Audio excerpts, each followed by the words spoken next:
Begal ini benar-benar apes. Alih-alih beraksi ingin mencuri motor, malah ia salah sasaran hingga jadi bulan-bulanan masa. Nasib apes ini dialami seorang pelaku begal di Kota Makassar, Sulawesi Selatan.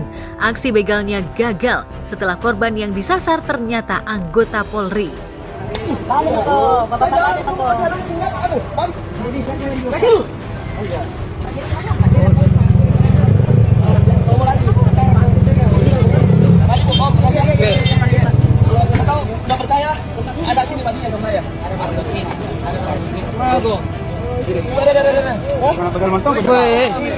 Alhamdulillah ya, kali ini ada seorang begal yang terlibat sial gitu. Nah ini ibarat kalau kita pembeli itu beli kucing dalam karung ya. Ini penjahat ya, ibaratnya beli kucing dalam karung. Pengen dapat motor ternyata yang ditangkap malah restrik. Ya Allah, enak banget ya.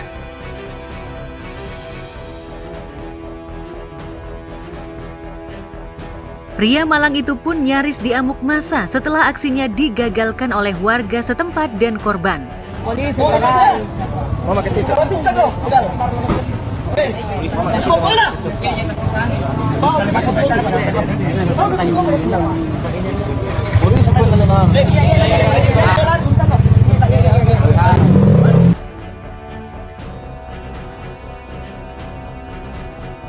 Dari informasi yang dihimpun, peristiwa itu terjadi di wilayah Kecamatan Ujung Pandang, Kota Makassar, Sulsel pada Kamis malam. Makanya ya, jangan suka mengambil hak milik orang, nggak baik. Ya. Satu, buat para begal, percuma kau awal dengan kejahatan sampai wafat pun kau dalam keadaan kejahatan. Segera bertobat sebelum mau hampir makan. Dan jangan lupa buat Bapak Polisi, terima kasih. Perbanyak jalan-jalan malam sendiri-sendiri, iseng-iseng, sering-sering keliling. Mudah-mudahan makin banyak yang begal-begal salah sasaran.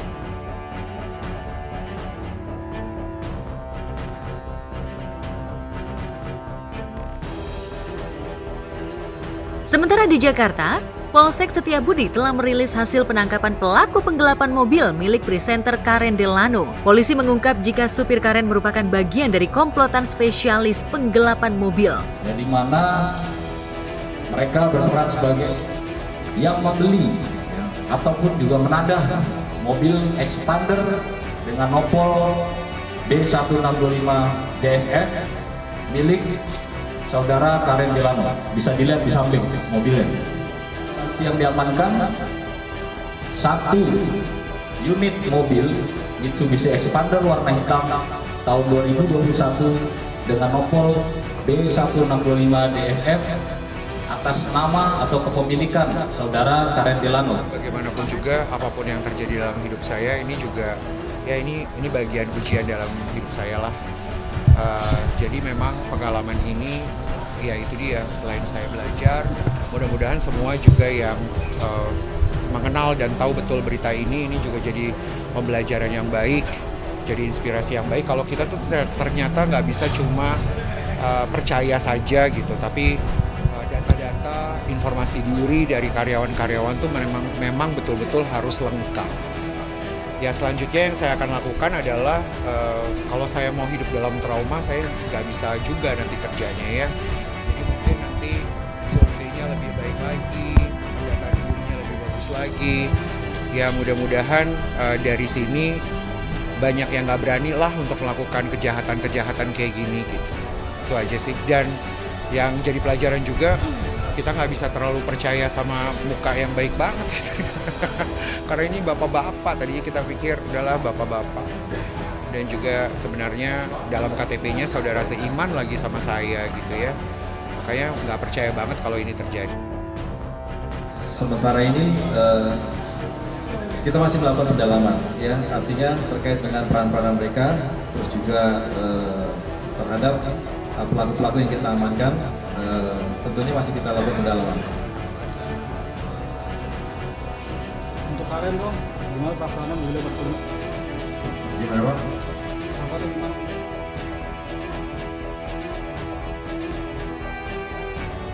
Sejauh ini polisi telah menangkap 3 orang termasuk supir Karen, sementara 2 orang lainnya masih berstatus DPO. Ada 5 orang yang terlibat dalam kasus penggelapan tersebut. Yakni yang pertama adalah FS, 54 tahun, adalah supir pribadi dan juga sebagai pelaku penggelapan. Yang kedua inisial MJ, 42 tahun, sebagai pelaku penadahan ataupun perantara penjualan unit kendaraan. Yang ketiga inisial H, 41 tahun, perannya adalah pelaku penadahan ataupun perantara penjual. Selanjutnya yang keempat inisial A, dan yang terakhir adalah inisial TZ. 2 pelaku tersebut berstatus DPO. Nggak pernah terpikirkan kalau saya tuh harus berurusan yang cukup panjang. Yang membuat saya juga capek tuh, maksudnya saya sebenarnya nggak mau berurusan dengan kasus seperti ini. Tapi mungkin dengan kejadian ini bisa jadi inspirasi kan buat semua teman-teman untuk lebih berhati-hati. Kalau ditanya saya ketemu bapak ini gimana perasaan saya, awalnya kesel memang. Malah sebelum ketemu tuh saya marah tentunya. Tapi waktu saya ketemu, wah itu campur aduk ya. Karena dia orang tua sekali bahkan. Jadi saya malah diingatkan, saya bingung juga kemarin waktu kalau manajer saya marah, tapi saya duduk di sebelah manajer saya mau nangis melihat bapak ini. Karena gak nyangka gitu, usia kan gak panjang, beliau udah tua banget gitu. Jadi saya ngerasa, saya coba bertanya sama dia kenapa saya gitu. Dan kenapa baru sekarang gitu dia melakukan itu, karena dia udah tua sekali. Jadi kalau ditanya, saya ada kasihannya, saya ada marahnya, tapi ini dia pergumulan saya nih sekarang ini untuk bertanya sama diri saya dan berdoa lah, karena memang saya diberikan waktu gitu untuk berpikir keputusan apa nantinya yang harus saya lakukan. Caranya teman-teman polisi untuk bekerja ya, tapi kan dengan kenapa saya ada Bang Sandy, kalau Bang Sandy bilang semua bisa dicurigai. Nah, tapi kalau Masnya tanya, Mbaknya tanya, saya punya kecurigaan kepada teman saya sendiri sama sekali enggak, karena teman saya ini tuh cukup sering banget datang ke apartemen saya gitu, dan saya tahu rumahnya, orang tuanya saya tahu, kerjanya saya tahu, dia pegang teman-teman selebriti nama-nama besar gitu. Jadi nggak mungkin lah dia sekongkolan atau dia yang membuat cerita ini tuh kayaknya nggak mungkin. Orang tadi siang aja dia ada, tadinya saya mau bawa dia ke sini, dia juga mau ikut, cuma dia harus ngurusin Mbak Memes mau konser.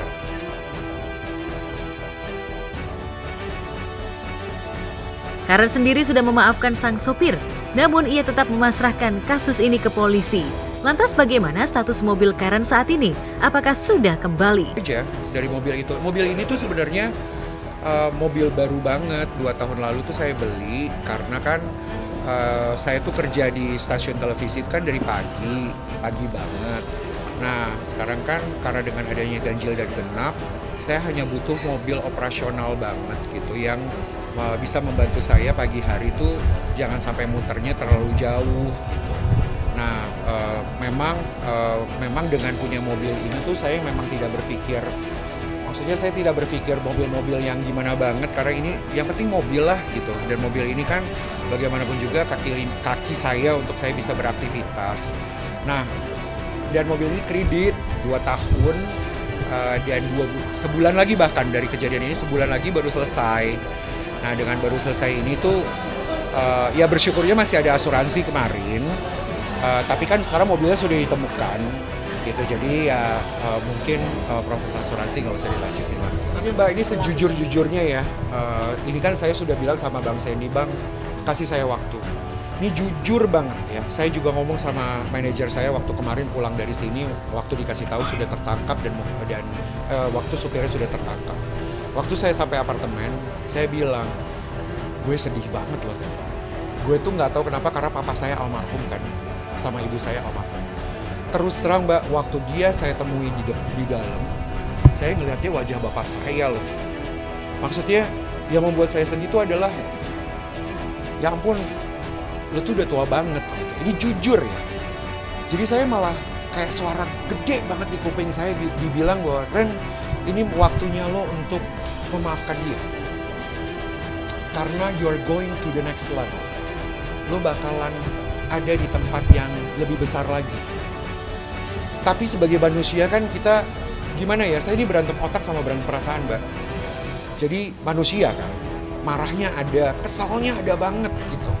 Makanya Bang Sandy bilang, udah tenang-tenang dulu Kak, pokoknya udah dapat supirnya, besok mungkin akan dirilis ini dan itu, udah tenang-tenang, tidur dulu katanya Bang Sandy, gak usah mikirin yang lain-lain. Dikasih waktu lah untuk memutuskan selanjutnya maunya apa. Karena kan pasti seharusnya saya harus memutuskan selanjutnya mau disidangkan atau mau gimana. Ini lagi proses nih, ini lagi healing time Mbak. Healing time banget, beneran healing time. Saya tuh sampai kemarin, tadi gitu, setiap kali saya syuting pagi tuh teman-teman suka bilang, lu tuh masih gak enak gitu mukanya. Gak enak tuh bukan karena saya sebel gitu, bukan karena saya memang benci banget dengan keadaan ini, tapi ya itu tadi saya bilang, saya masih bergumul sama perasaan saya, sama pikiran saya. Ya kadang tuh suka kayak, yalah maksudnya masa sih gitu.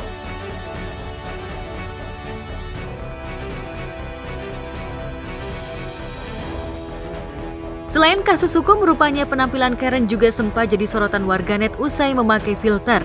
Lantas apa reaksi Karen? Gara-gara lu pasti jadinya heboh, viral lagi yang lain. Ya makanya teman-teman wartawan kalau lagi wawancara kita artis jangan deket banget dong. Masa lu handphone di sini, agak ke jarak dikit. Tapi nggak apa-apa, aku nggak. Ya, sebenarnya kalau ngebacain satu-satu kan kita juga manusia, kesel juga ya. Maksudnya ya tapi gimana ya, namanya netizen, saya juga gak kenal mereka, ya gak apa-apa, mereka mau bilang apa, walaupun kalau dibacain satu-satu sedih juga tahu, karena kan bagaimanapun juga ya namanya juga ya gimana ya. Kalau saya sih bermain dengan sosial media Mas, saya tuh dari pertama kali sosial media ada di muka bumi ini dan diperkenalkan sama kita dengan begitu banyak fitur aplikasi, kita ngikutin tren aja. Ada yang namanya AP lah, Beauty Plus, bikin muka kita makin cakep lah. Semua juga pakai, mbak-mbak, masnya juga semuanya pakai. Sah nggak? Kalau menurut saya sah. Toh anyway ini sosial media, bukan dunia nyata. Mau nyata, ketemu saya. Kita makan bareng, kelihatan deh tuh pori-pori, keriput, jeleknya gue pasti ketahuan. Tapi ya nggak apa-apa. Walaupun sebenarnya semalam saya tuh bacain komen satu-satu. Itu tuh sedih banget sebenarnya, maksudnya sedihnya tuh ya netizen tuh hanya bisa ngomong aja lah, tapi ya nggak apa-apa. Kayaknya sebelah kanan deh, siapa ya yang ngambil itu ya? Kemarin lu kayaknya deh. Siapa tuh yang ngambil? Karena kemarin waktu sama Bang Sandi, aku udah bilang sama Bang Sandi tadi, Bang Sandi, gue tuh dari awal gue lihat ada kamera di sini, begini banget kameranya, nggak bisa munduran dikit nih. Ya sih Mas, saya sebenarnya orang cuek banget sebenarnya kayak gitu-gitu. Tapi kan artis juga manusia. Kita kalau dengan orang-orang cuma bisa ngejulitin kita dulu kan, ya perasaan kita juga kena lah. Gitu. Tapi ini banyak banget yang ngejulitin, lebih dari 800 orang ya, laki-laki aja semua. Iya, dan ini sebenarnya adalah ini Mbak, saya tuh jujur ya, ini tuh sebenarnya satu titik gini deh bahasanya, yang saya jaga sebenarnya, karena ketidakpercayaan diri saya sebenarnya ada di situ. Pori-pori besar, bekas jerawat, itu tuh saya nggak pede dari saya tahu waktu jerawatan parah, terus tiba-tiba jadi bekas, saya tahu tuh adalah hal yang paling nggak saya pede sebenarnya. Nah, sampai dengan sekarang, sebenarnya kalau ketemu kamera bukan saya takut gak bicara, saya takutnya, nah itu terungkap deh, kita buka ya ini dia.